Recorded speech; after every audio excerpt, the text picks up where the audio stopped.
ஜெய் ஸ்ரீ மாத்ரே நமக. ஜெய் குருதத், ஜெய் குரு பரசுராம். நமஸ்காரம். நான் கரூர்லேருந்து வல்சலா பணிக்கர், பிரசன்ன ஜோதிடர்.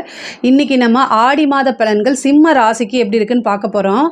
இந்த ஆடி மாதம் எப்போ பிறக்குது அப்படின்னா 17/7/2025 உத்திரட்டாதி நட்சத்திரத்தில் இந்த ஆடி மாதம் பிறக்குது. பொதுவாகவே இந்த மாதம் உங்களுக்கு நிறைய அலைச்சல்கள் இருக்கும், நிறைய பிரயாணங்கள் இருக்கும். சில பேர் வெளியூர் வெளிமாநிலம் செல்லக்கூடிய அமைப்புகள் கட்டாயம் உண்டு. நிறைய உங்களை அறியாமே டென்ஷன், அதிகமான கோபங்கள், இது எல்லாமே வரும். சில பேருக்கு பல்லு சம்மந்தப்பட்ட விஷயங்கள், வண்டி வாகனங்களை போகும்போது ஜாக்கிரதை, இது எல்லாமே நீங்கள் கட்டாயம் ஃபாலோ பண்ணிக்கணும், ஜாக்கிரதையாக இருக்கணும். ஆனால் பொருளாதாரத்தை பொறுத்த வரைக்கும் நல்ல வளர்ச்சி தான். உங்களுக்கு 26 ஜூலை மாதம் 26ஆம் தேதி சுக்கிரன் 11க்கு வராரு. 10 குடையவர் 11க்கு. அப்போது தொழில் மூலிமா நல்ல லாபங்கள் கிடைக்க போகுது. ஏற்கனவே குரு உங்களுக்கு 11ஆம் இடத்துல லாபஸ்தானத்தில் தான் குரு இருக்கார் உங்களுடைய ராசியை பொறுத்த வரைக்கும். இந்த 11 குடையவர் 10 குடையவர் 11க்கு வரதுனால தொழில் மூலிமா நல்ல லாபங்கள் உறுதியாக உண்டு. அவருடைய பார்வை வேறு 5ஆம் இடம். அதனால் நல்ல திடீர்னு ஒரு அதிர்ஷ்டம், தொழிலுக்காக நீங்கள் போட்ட எஃபர்ட்கெல்லாம் நல்ல பலன்கள் கட்டாயம் உறுதியாக கிடைக்குங்க. பொதுவாக உங்களுடைய ராசியில் கேது இருக்கார், அஷ்டமத்து சனி வேற இருக்குது. இதனால் என்னென்னா எப்பவும் போல் வழக்கம் போல் மன ரீதியான பிரச்சனைகள் சந்தித்து தான் ஆகணும். குழப்பங்கள், இனம் புரியாத பயங்கள், பதட்டங்கள், இந்த மாதிரிலாம் இருக்கும்.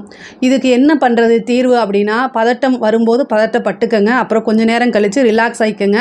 ஒரு கண்ணாடி பார்த்து உங்களை நீங்கள் செல்ஃபாக மோட்டிவேட் பண்ணுங்கள். வேறு பரிகாரங்கள் இதை விட பெஸ்ட்டாக கண்டிப்பாக இருக்காது. உங்களுக்கு தானே ஃபஸ்ட்டு பிடிக்கணும்.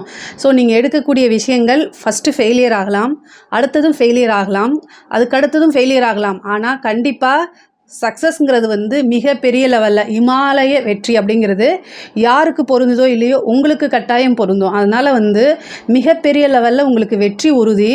இந்த கேதுவும் சனியும் கொஞ்சம் அதிகப்படியான இறுக்கத்தை கொடுப்பாங்க, மன இறுக்கத்தை கொடுப்பாங்க.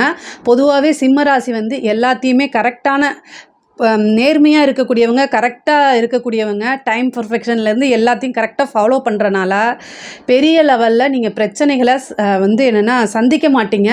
சந்திக்கக்கூடிய பிரச்சனைகளையும் சமாளிக்கக்கூடிய திறமை உங்ககிட்ட இருக்குது. அதை நீங்கள் நம்பணும். இந்த கேதுவுடைய மன இறுக்கத்திலிருந்து, இந்த கேதுனால் இருக்கக்கூடிய தடைகளில் இருந்து, மன இறுக்கங்கள், மன குழப்பங்கள்லேருந்துலாம் தப்பிக்கிறதுக்கு கணபதி வழிபாடு அதிகமாக பண்ணுங்கள். இந்த விநாயகர் ஆவணி மாதம் வரக்கூடிய விநாயகர் சதுர்த்தி இருக்குது. அந்த சதுர்த்தியில் நல்ல வழிபாடு பண்ணுங்கள். எவ்வளவுக்கு எவ்வளவு கணபதி வழிபாடு பண்ணுறீங்களோ அந்த அளவுக்கு நீங்கள் பிரச்சனையிலேருந்து தப்பிப்பீங்க. இல்லைன்னா தலைக்கு வர்றது தலைப்பாயோடு போகும் அப்படின்னு சொல்லுவாங்கள்ல, அந்த மாதிரி உங்களுக்கு நிகழ்வுகள் நடக்குங்க. அப்புறம் செவ்வாய் 29ஆம் தேதி பயிற்சி ஆயிடுறாரு. சிம்ம ராசிலேருந்து கன்னி ராசிக்கு போகிறாரு. இதில் செவ்வாயும் சனியும் பார்வையிடுது சமசப்தமாக. பொதுவாகவே சனியும் செவ்வாயும் பார்வையிடும் போது கோச்சாரத்தில் நிறைய நன்மைகள் நடக்காது. உங்களுடைய ஜனனகால ஜாதகத்தில் சனி செவ்வாய் சேர்க்கை இருக்குது அப்படின்னா, இந்த சனியுடைய பார்வையில் செவ்வாய் சனி சமசப்தமான பார்வை இருக்கும் காலகட்டங்களில் இருக்கக்கூடிய காலகட்டங்களில் ரொம்ப ரொம்ப கவனமாக இருக்கிறது நல்லதுங்க. ராகு உங்களுக்கு 7ஆம் இடத்துல இருக்கார். உங்களுடைய பிஸ்னஸ் பார்ட்னர் கிட்ட அனுசரணையாக பேசுங்க. உங்களுடைய சூழ்நிலைகளை அறிஞ்சு ஆப்போசிட்டில் இருக்கவங்க கிட்ட நீங்கள் பேசும்போது பெரிய லெவலில் உங்களுக்கு லாஸ் அப்படிங்கிறது ஆகாது. எப்பவும் போல் நான் உண்மையை தான் பேசுவேன், கரெக்டாக இருக்குவேன் அப்படின்னு அனுசரிக்காமல் இருந்தீங்க அப்படின்னா அதனால் மற்றவங்களை காட்டிலும் உங்களுக்கு தான் அதிகமான இழப்புகள் ஏற்படும். அதனால் கொஞ்சம் அட்ஜஸ்ட் பண்ணி போய்க்கிறது தான் ரொம்ப ரொம்ப நல்லது. இந்த மாதம் உங்களுக்கு 2 குடையவரும் 11 குடையவரும் புதனாகி அவர் 12ஆம் இடத்துல இருக்கார். ராசி அதிபதி சூரியனும் 12ஆம் இடத்துல இருக்குது. கால் பாதங்களில் அடிபடுறதுக்கு உண்டான வாய்ப்பு இருக்குது. அதனால் அதில் கவனமாக இருங்க. நிறைய விரயங்கள் ஆகும். உங்களுக்கு வருமானம் எவ்வளோ வருதோ அதே அளவுக்கு விரயங்கள் இருக்குது. அதே மாதிரி சுப விரயமாக மாறுறதுக்கு உண்டான அமைப்புகள் இருக்குது. நிறைய சுப செலவுகள் வரதுக்கு உண்டான அமைப்புகளும் இருக்குங்க. புதுசாக நிறைய இன்வெஸ்ட்மெண்ட் எல்லாம் பண்ணக்கூடிய அமைப்புகள் இருக்குது. உத்தியோகத்தில் இருக்கவங்களுக்கு நிறைய அலைச்சல்கள் இருக்குது. நிறைய பேர் வெளிநாட்டுக்கு போகிறதுக்கு உண்டான முயற்சிகளை இப்போ பண்ணிங்கன்னா அது சக்ஸஸ் ஆகும். சில பேருக்கு வெளிநாட்டிலே வேலை கிடைக்கிறதுக்கு உண்டான அமைப்புகள்லாம் இருக்குது. படிப்பு விஷயமாவோ, உத்தியோக விஷயமாவோ, தொழில் விஷயமாவோ வெளிநாடு பயணங்கள், வெளி மாநில பயணங்கள் உறுதியாக உண்டுங்க. ஆனால் இந்த பயணங்கள் எல்லாமே உங்களுக்கு பின்னால் ஆதாயமாக மாறுறதுக்கு உண்டான அமைப்புகள் தான் இருக்குது. அதனால் நல்ல பெனிஃபிட் தான். அதே மாதிரி புதனும் சூரியனும் சேரனால உங்களுக்கு நிறைய விஷயங்களை சமாளிக்கக்கூடிய திறமைகள் ஆட்டோமேட்டிக்காகவே வளர்ந்துடும். இது வந்து என்னென்னா நிபுணத்துவ யோகம் இருக்குது. இந்த நிபுணத்துவ யோகம் வந்து அவரவர் துறை சார்ந்த வளர்ச்சி, அதாவது துறை சார்ந்த அறிவு நிபுணத்துவ யோகம் அப்படின்னு சொல்லுவாங்க. புத ஆதித்ய யோகம்னு சொல்லுவாங்க. இது வந்து என்னென்னா ஆட்டோமேட்டிக்காகவே உங்களுக்கு வந்துடும். அதனால் என்னென்னா நீங்கள் வேலை பார்க்கக்கூடிய இடத்துல வந்து அப்படியே பளிச்சுன்னு பிரைட்டாக தெரிவிங்க. ஐ மீன் என்ன, உங்களுடைய வேலைகள் எல்லாம் பாராட்டப்படும், அங்கீகரிக்கப்படும். பொதுவாகவே சிம்மராசிக்காரங்க வந்து பாராட்டு, அங்கீகாரம், நம்மளை வந்து புகழ்ந்து பேசணும், நம்மளை ரெகக்னைஸ் பண்ணணும், நம்ம வந்து ஃபஸ்ட்டாக வரணும் அப்படின்னு நினைக்கக்கூடியவங்க தான் நீங்கள். ஸோ அது வந்து இந்த மாதம் உங்களுக்கு கிடைக்கும். உங்களுடைய உழைப்பு வந்து பெரிய லெவலில் ரெகக்னைஸ் பண்ணப்படும். அதுக்கு உண்டான மதிப்பும் மரியாதையும் தன்னால் கிடைக்கும். பொதுவாகவே இந்த கேது இருக்கறனால வேலை பார்க்குறவங்க, உங்களுடைய ஜென்மத்திலேயே வந்து கேது இருக்குது, சனியும் அஷ்டம சனியாக இருக்கனால வேலை பார்க்குறவங்க வந்து ரொம்ப ரொம்ப ஜாக்கிரதையாக இருங்க. என்னென்னா, ஒருத்தரை பற்றி இன்னொருத்தர்கிட்ட சொல்லாதீங்க. ஆல்ரெடி டைம் சரியில்லை, அதனால் நீங்கள் வந்து ஏதாவது உங்ககிட்ட மற்றவங்க யாராவது வந்து சொல்கிறாங்கன்னா கூட அதை கேட்காம எனக்கு பிஸியாக இருக்கேன், நான் அப்புறம் பார்க்குறேங்கிற மாதிரி அப்படியே நைஸாக கலண்டுட்டு வந்துடுறது தான் ரொம்ப ரொம்ப நல்லது. பிரச்சனைகளுக்கு நீங்கள் தேடி போக வேண்டாம், அவங்களா தானாகவே வருவாங்க. அதனால் நீங்கள் உஷாராக இருந்து எப்படியாவது தப்பிச்சு போயிடுறது தான் நல்லது. ஏன்னா இந்த ஒரு 1.5 வருஷத்துக்கு இதையே தான் நீங்கள் ஃபாலோ பண்ணணும். அப்படி இருந்துட்டீங்க அப்படின்னா நீங்கள் தான் நம்பர் 1. உங்களுக்கு வாழ்க்கையில் கஷ்டமே வராது, அந்த மாதிரி இருக்கும்.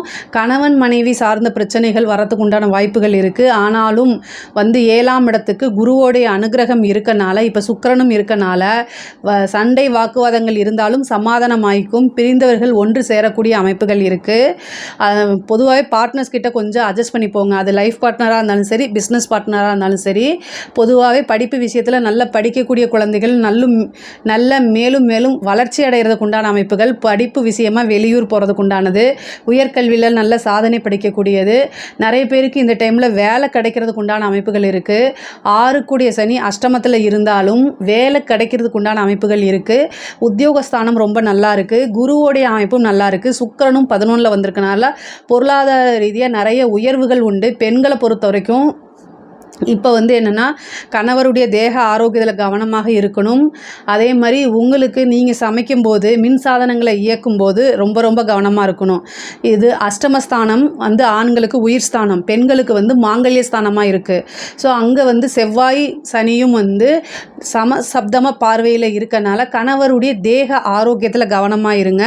கணவருடைய நடவடிக்கையில் கவனமாக இருங்க. அவர் எங்கே போகிறாரு எங்கே வராருங்கிறத பாருங்கள். அதே மாதிரி அவருக்கு ஏதாவது ஒரு ஹெல்த் இஷ்யூ ஆச்சுன்னா உடனே டாக்டர்கிட்ட கூட்டிகிட்டு போய் ட்ரீட்மெண்ட் அப்படிங்கிறத ஸ்டார்ட் பண்ணுங்கள். சின்ன விஷயம், ஒரு அலட்சியம் அப்படிங்கிறது ஆபத்தில் கொண்டு போய் விடும். அதனால் வண்டி வாகனங்கள் போகும்போது கவனமாக இருங்க. முக்கியமாக வேலை பார்க்கக்கூடிய பெண்கள் வந்து அவச்சொல்லுக்கு ஆளாகிறதுக்கு வாய்ப்பு இருக்குது. கோச்சாரத்தில் குருவும் சுக்கிரனும் சேரும்போது உங்களுக்கு காசு பணம் வரும், ப்ரமோஷன் வரும், கூடவே கெட்ட பேரும் சேர்ந்து வரும். ஸோ இது எல்லாத்தையும் காதில் போடாமல் உங்களுடைய முன்னேற்றத்திலையும் உங்களுடைய குடும்பத்திலையும் மட்டும் ஃபோக்கஸ் பண்ணி முன்னேறி வாங்க. அது மிகப்பெரிய லெவலில் உங்களுக்கு சக்ஸஸை கொடுத்துரும். இந்த மாதம் வந்து பூரம், அதாவது ஆடி மாதம் வரக்கூடிய பூர நட்சத்திரம் வந்து ரொம்ப விசேஷமானது. ஆண்டாள் வழிபாடு பண்ணுங்கள். ஆடி மாதம் வரக்கூடிய பூர நட்சத்திரத்தில் ஆண்டாள் வழிபாடு ப்ளஸ் அம்மனுக்கு வந்து வளைகாப்பும் அப்போ தான். அதனால் ஆடி பூரத்தில் வந்து என்ன செய்யுங்கன்னா, வளைகாப்பு அம்மன் உங்கள் வீட்டுக்கு பக்கத்தில் இருக்கக்கூடிய அம்மன் ஆலயங்களில் சென்று வளைகாப்பில் கலந்துக்கங்க. முடிஞ்ச அளவுக்கு கர்ப்பஸ்திரீகளுக்கு வளையல் வாங்கி கொடுங்க. அது ரொம்ப ரொம்ப நல்லது. எந்த வகை தோஷமாக இருந்தாலும் அதுக்கு வந்து இது பரிகாரமாக அமையுங்க. பொதுவாகவே சிம்ம ராசிக்கு ஆடி மாதம் வந்து நல்ல பலன்கள் தான் இருக்குது. இதை பற்றி ஏதாவது சந்தேகங்கள் இருக்குது அப்படின்னா கமெண்ட்ஸில் கேளுங்க, கண்டிப்பாக நான் ஆன்சர் பண்ணுறேன். நம்மளுடைய சேனலை லைக் பண்ணுங்கள், ஷேர் பண்ணுங்கள், சப்ஸ்கிரைப் பண்ணுங்கள். நன்றி, வணக்கம். கடவுள் அருள் டிவியை பார்த்தமைக்கு நன்றிகள். மேலும் இது போன்ற தகவல்களை தெரிந்து கொள்ள கடவுள் அருள் டிவியை சப்ஸ்கிரைப் செய்யுங்கள். மறக்காமல் பெல் ஐக்கானை கிளிக் செய்யுங்கள்.